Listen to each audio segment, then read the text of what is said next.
Okay, so yeah, that's a lot of damage, and if you guys would like to figure out how I am blowing people up like this, or like this,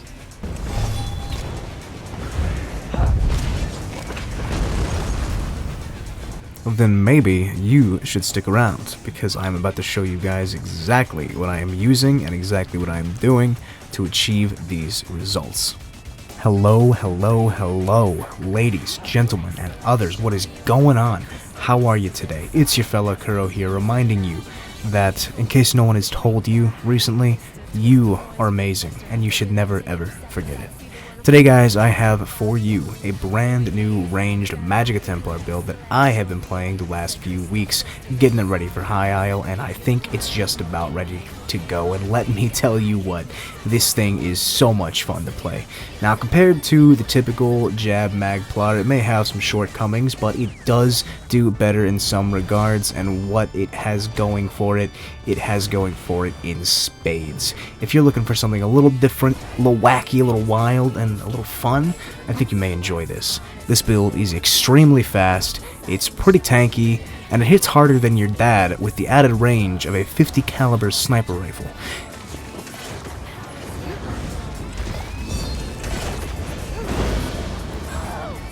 Before we dive in though, just a quick reminder that subscribing to the channel is entirely free, and it helps me out a hell of a lot. So if you like the content, if you like the builds, and you want to see more, why not be one of the cool kids and hit that big red button, yeah?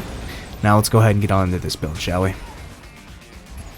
Alright guys, we're just going to go ahead and dive right on into the build here. We're going to start with the stat sheet. As you can see here, there is a small tower here. We're going to go ahead and ascend this tower just to throw myself from its heights to take a little bit of damage so we can heal and proc one of our sets. Okay, so spell damage goes up to 7.1k, critical value 30%, 7.7k pin.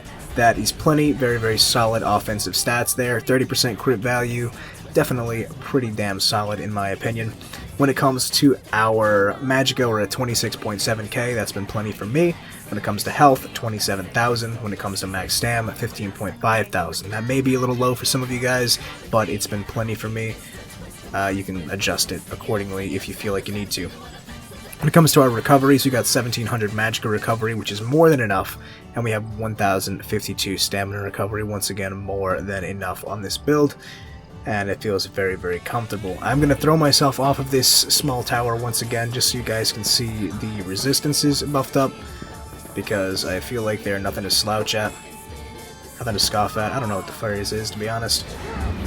On the defensive bar, we've got 30,000 spell and 27.5 physical. On the offensive bar, we've got 27,000 spell and 24,000 physical. That is quite a lot of resistance, and you throw on top of that the fact that this build is extremely fast, it becomes really hard for most people to kill you. When it comes to our race, we are playing a High Elf. We'll talk about why I'm playing High Elf just by looking at the passives here.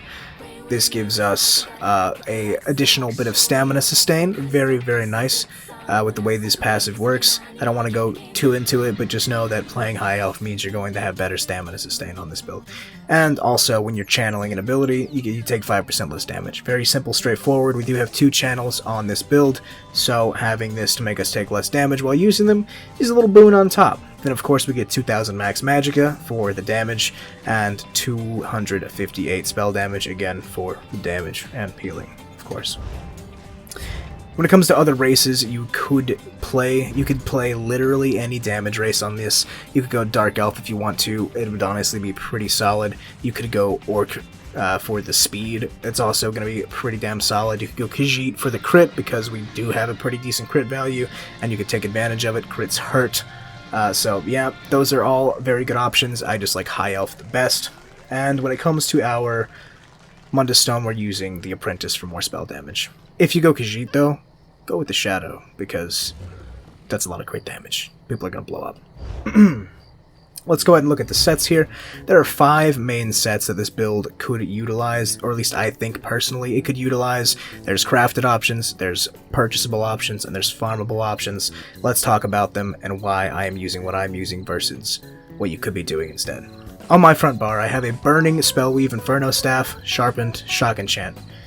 We like Sharpened for more damage, we like Shock Enchant because it's a little bursty, and it also has the ability to apply Minor Vulnerability, which is very nice. If you don't know what the set does, it gives us maximum spell damage, it gives us maximum magicka and spell damage, as well as a line of crit, which is very nice. And when you deal flame damage with a flame ability, mind you, it doesn't have to be a flame ability, it just has to be flame damage, which means that where light attacks on our Inferno Staff bar proc this, you apply the burning status effect, and you increase your spell damage by almost 500. This is a very, very, very strong offensive set here. It's got an 8-second uptime, 12-second downtime, so it's only down for 4 seconds when you are on offense. Very, very solid uptime. And all you need to do to proc it is simply pop a light attack. It applies burning, which is a pretty powerful dot, and it gives us that big damage. And with the way the uptime and downtime works on this set, it basically ensures that it's always going to be up when you are trying to burst somebody, so it just lines up very, very nicely with the way I play this build. Now, another option you could go with, which may arguably be better, and it definitely is better for when you're playing in groups with friends, is getting a hold of a Rallying Cry set here. Rallying Cry, I'm sure you guys know what this one does, it's all the rage right now, but in case you don't, 2 lines of critical chance, which is great on the Magplar. We do love critical on Plar because of those nice passives, as well as a line of magicka, and when you critically heal yourself or somebody, you gain just about 300 weapon and spell damage. If you have it gold out, it's 300, and 1600 critical resistance. So this will basically be 100% uptime, except for in very, very rare situations where the RNG gods have just decided to completely turn a blind eye to you. Don't even think it's possible, but it might be. It's going to have 0 downtime, and it's going to make you a lot tankier.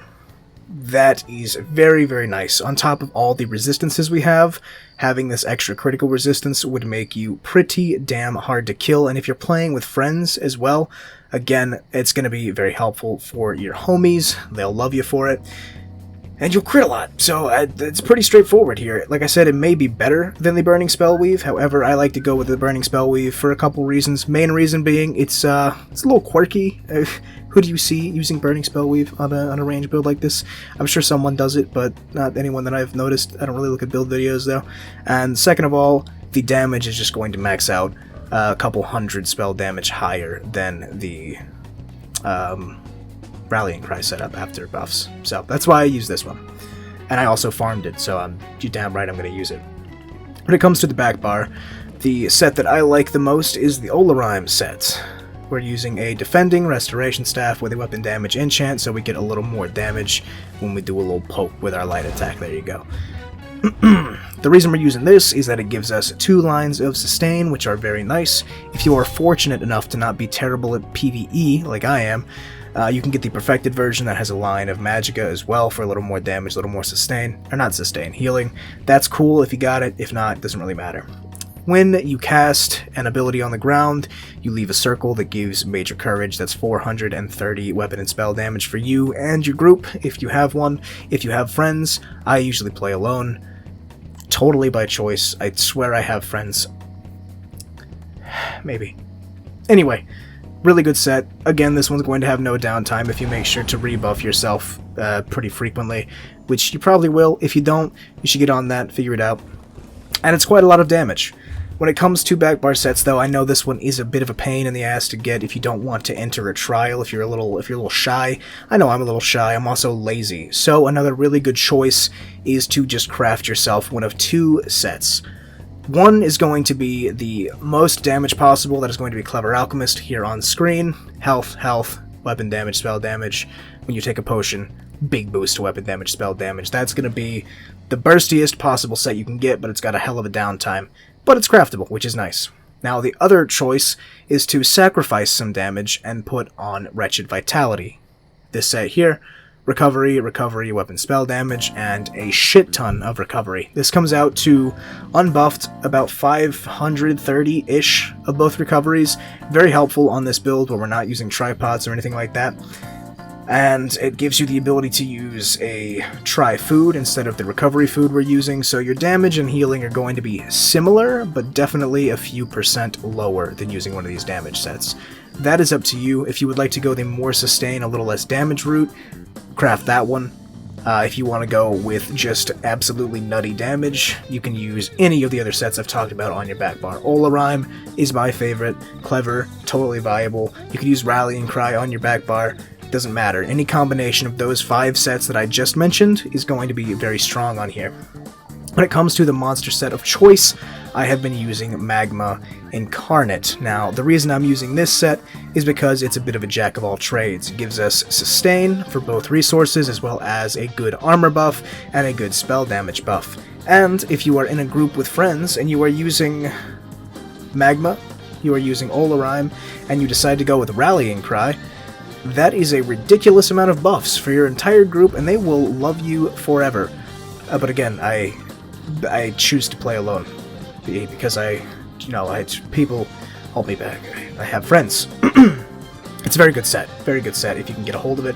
Another great set, and the one that I tend to use a little more often myself, but that's just me, is Balorg. I like this because it's very spicy, you see.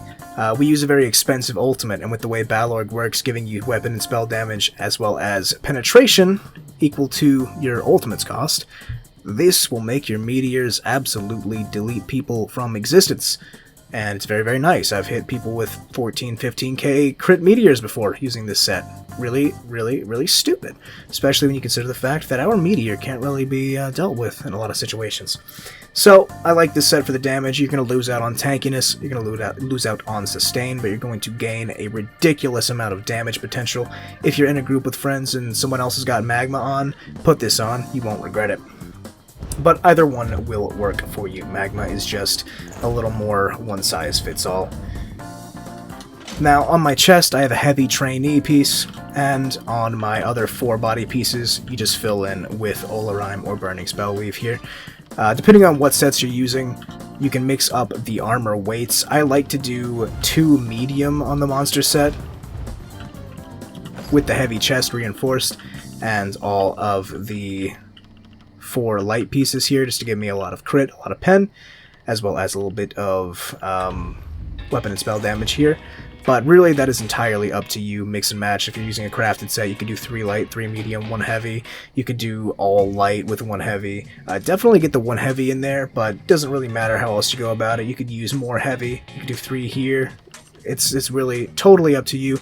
Just mix and match to your preference. When it comes to the traits, I would definitely recommend having a good bit of well-fitted in there.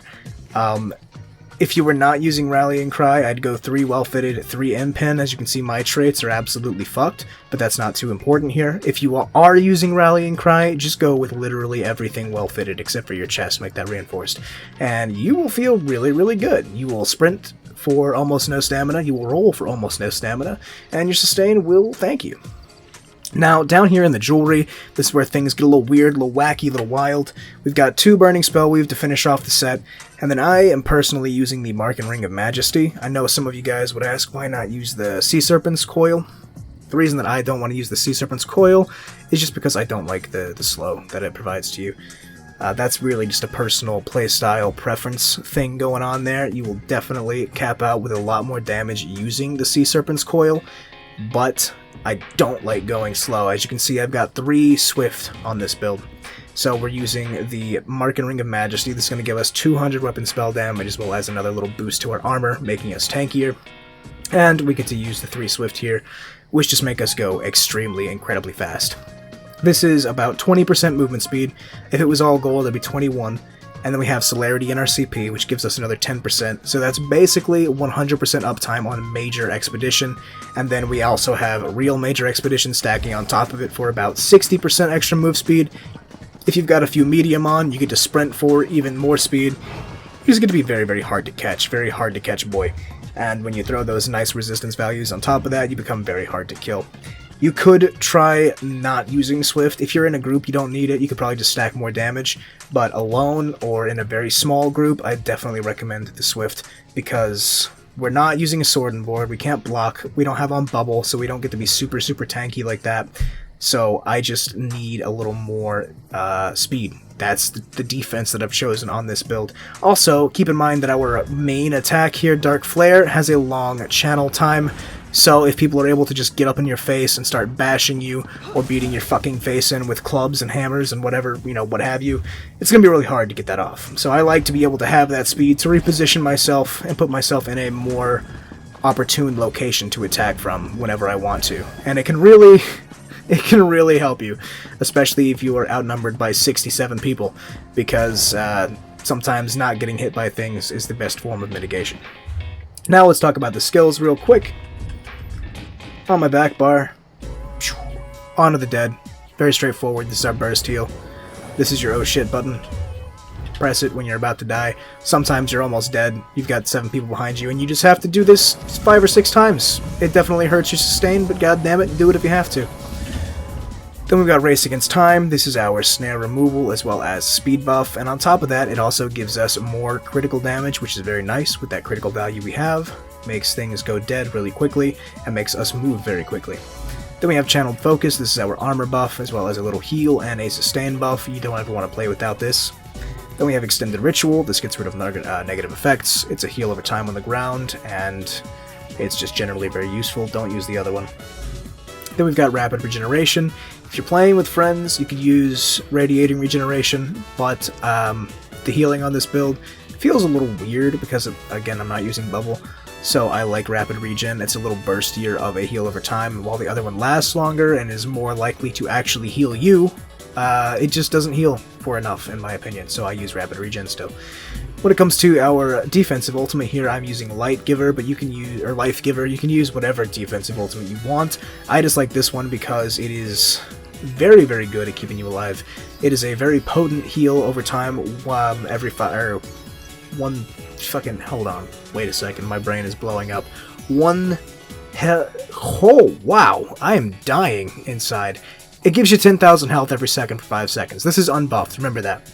With all of our spell damage and stuff proc, this is going to be like 13, 14, 15,000 health once every second for 5 seconds. And it also casts all of the Restoration Staff abilities, if you have them unlocked.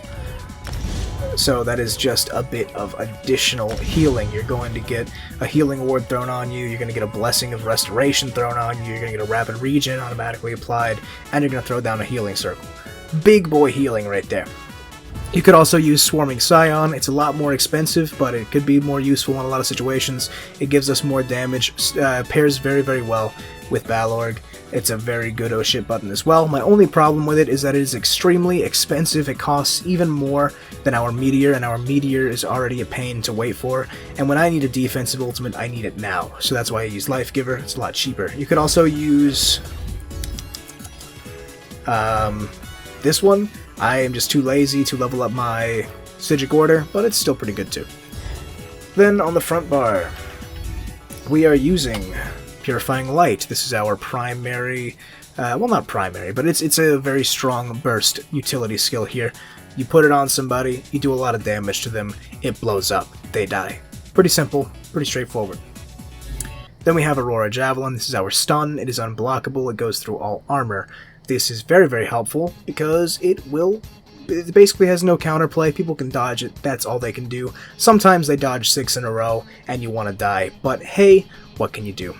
It's a very, very strong skill, and it pairs very well with our kit. One thing that I like about Aurora Javelin is the fact that, like I said, it goes through block and armor, so if you have someone that's just turtling up, tanking, and when I say that I mean like a pure tank kind of person, and holding block, I like to put Purifying Light on them and then just spam this. It's not going to hit ridiculously hard, but it will go right through their block and continue to stack up the Purifying Light and cause a lot of pressure to them, even though they are holding block. So it's nice, it helps. It's not going to rip their face off or anything, but it'll definitely kill them if you get enough time. Then I'm using Crushing Weapon, another one of those really weird, wild, and wacky choices here. People ask me why I'm using this. Very straightforward. It tooltips pretty high when buffed up. We're sitting at about 13, maybe, K damage. Very strong. It deals physical damage, so it can apply the minor breach status effect, and just on the skill itself here, we do get Major Breach from it, which is big. It makes whoever we hit with it take a lot more damage, and another thing is that it weaves incredibly well and works well with our burst. Remember, like I said, Dark Flare hits harder than Crushing Weapon, but it does have that cast time, so sometimes you're in a situation where you need to just hit somebody right now with no waiting. You can just hit them with the Crushing Weapon. It's very nice, and it also combos it very well with our Dark Flare. Real quick before I show you, Dark Flare, what does it do? It's kind of like magical snipe. It's you know, it maybe feel a little toxic at times, but it's fun. You throw a big ball of fire at someone's face. It's cool. It's got a long arc. It applies Major Defile, and it gives us Empower for 5 seconds. And mind you, Empower should not be slept on. 40% damage to your light attacks. Inferno Staff light attacks already hit quite hard, so this is just going to make them hit even harder. And that Major Defile is also very nice for people that have a lot of healing, especially in this current meta. Now, for those of you who do not know how Crushing Weapon or Elemental Weapon works, if you cast it right after light attacking, it'll hit. It's very simple to use. You just do that, the ability hits, okay? So now you can combo that pretty effectively with your Dark Flare. Dark Flare, cast, Elemental Weapon, or Crushing Weapon, they both hit at the same time. A lot of burst damage there. And when I say a lot, I mean a lot. You can absolutely rip someone's teeth out of their mouth and then feed them to them. Make them suck on their own teeth and just absorb them into their body. It's a lot of damage. The burst is real on this, especially if you get a couple of crits. Someone's going home in a body bag. And yeah, basically, it's that simple. Then, of course, I've got on Radiant Depression, because you need this sometimes to make people very dead when they're at low health. Sometimes it doesn't really work, and you want to die, but when it does work, they die. And it's good. You know, it's a give and take, just like playing this game in general. Then we have Ice Comet. I really wanted to stick with the whole ranged fantasy here, so I chose Ice Comet. It does hit quite hard. With Balorg, it hits even harder. It leaves a strong dot on the ground that you can stand in and kind of kite with to utilize that dot. But it costs a lot, and sometimes it feels like it just doesn't hit that hard, which is really unfortunate considering its tooltip's quite high. So, you could also use Crescent Sweep. I know this isn't a ranged ability, but this ultimate is just incredibly useful. It's low cost, it gives you insane pressure, and it looks cool, which is pretty important, I'd like to think. So you can use it a lot more frequently. Both are very, very strong options. I just wanted to stick with range. When you combo the Ice Comet with your Javelin, things get a little stinky for people because they cannot block the Javelin. Typically, what's going to happen when you put a meteor on somebody is they are going to freak out. They're going to hold block because they're like, okay, I'll just block this meteor real quick. You see them put that shield up, you throw the Javelin, it goes through their defenses, they take the full brunt of that meteor right to the face. If you get the Purifying Light on them, they're going to die. My usual combo when it comes to dropping my ultimate on somebody, depending on how much time I have to use it, it's pretty simple. I'll put the Purifying Light up on somebody, I'll hit them with a Crushing Weapon, cast the Meteor, Javelin, and then, depending on their health, I will either follow up with another Crushing Weapon or immediately into an Execute. You could do the same thing if you have the time, starting with the Dark Flare into the Crushing Weapon, then the Meteor. It just really depends on your situation. If you're in the middle of 4 or 5 guys and you have one dude targeted and you want to get rid of him, just one quick Crushing Weapon into the Meteor, into the stun, and they're just about guaranteed to die, especially with Balorg. Yeah, that's basically it. That's the offensive combo there. Let's talk about CP real fast. Green CP, honestly, who cares? Just get the speedy ones. Speedy ones are nice. I also get the food one for convenience sake. And the fall damage CP, you want that. Then, in the blue tree, mind you, I am on console, we do not have the DLC yet, but I'm not changing my CP even when it comes out. I am using the Duelist rebuff, I am using the Ironclad. Those two give us the most universal protection from a lot of attacks, and I feel very, very good about having them. They are the best mitigation ones in my opinion. And then when it comes to our offensive, we have Deadly Aim and Master at Arms. That's going to buff literally all of our main attacks from our Purifying Light, our Dark Flare, and our Crushing Weapon. All of these values are going down when we get the patch on console, but they're still going to be just enough in my opinion, and I'm not going to get too crazy. I'm just going to keep using those. Into the red tree, we have Celerity for the movement speed. We have Relentlessness because that major protection when you get stunned can sometimes be a lifesaver, especially if it's a really nasty stun. We have Sustained by Suffering just because having a little bit of extra sustain literally never hurt anybody. And then I am using Expert Evasion, which is down here. It's this one. I really like this on this build because I don't have a melee weapon, so I can't heavy attack to get stamina back. I'm not using a whole lot of heavy armor, so I don't get a Constitution passive, and I'm not using tripods, so I can't get my stamina back that way. So saving as much stamina as possible is very helpful, and getting a free roll dodge, especially if it comes off cooldown after 3 or 4 roll dodges and my next one was about to cost 7k, it can be a real lifesaver. If you don't think you need that, or if you've accounted to build some other way, just put on the health one. Just put on Boundless Vitality, you'll be good. And that's really it for the CP. Just get as many of the little stars as you can. They're not super important. I don't know. I don't really know how to talk about CP anymore ever since the change. This one's super nice, especially on this build. Get Piercing Gaze, focus on this. You will not regret it, trust me. Now, with the CP done, let's just quickly touch on the consumables. The food that I use on this build with this specific setup is Orzorga Smoked Bear Haunch. This gives us health, and it gives us both health, stamina, and magic recovery. Also gives us health recovery, but I'm Vampire Stage 4. Real quick, let me just say, I use Vampire Stage 4 because the passive reduces our sprint speed by 50%. Very nice. And if you continuously sprint for 3 seconds, you turn invisible. With our speed, having this is a really good get out of jail free card if you're being chased by people, because you're going to be faster than most people anyway.